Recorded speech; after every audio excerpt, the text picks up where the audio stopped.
Qissa. Yalang'och shoh. Andersen ertagining asosida yozilgan. Nimasi bu? Bu kim bo'ldi endi Andersen? Tog'izmi, amakivachchizmi, ha? Yoki yangi chiqqan blogermi bu? Yoki sizni eski qadimgi bloger ustozlaringizdanmi? Ramazonning kunida yalang'och shohga bola bormi? Nozan billah. Mana shunaqa bir tuturug'i yo'q insonlarga Imom Muslimmi bir so'zini aytay. U kishi aytadi, bir kitobining muqaddimasida boshida aytadi, al-isnadu minad-din. Laula al-isnadu laqala ma sha dedi. Ya'ni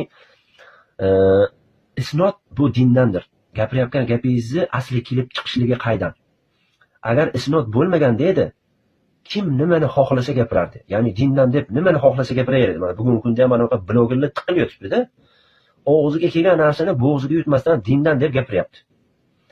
Agar mana bu har kim bo'lishligidan qat'iy nazar gapirayotgan gapini payg'ambarimiz Muhammad sallallohu alayhi vasallamga bog'lab bersa, boshimizni ustiga qo'yamiz.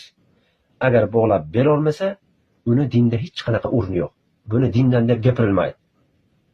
Bitta oyat, bitta hadis gapirgan odam har bitta gapirayotgan gapini ana o'sha asosga kelib chiqadigan joyiga bog'lab bermasa, Alloh va rasuliga bog'lab bermasa, uni din deb olinmaydi. Mana bunaqa ertachilar chiqib olib, hammasini valdiraveradi u. U din bo'lib qolmaydi bu. Nozan billah.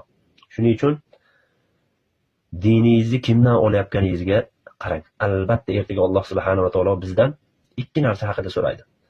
Alloh bizga nozil qilgan Qur'on, bizga yuborgan payg'ambar Muhammad sallallohu alayhi vasallam. Allohu a'lam.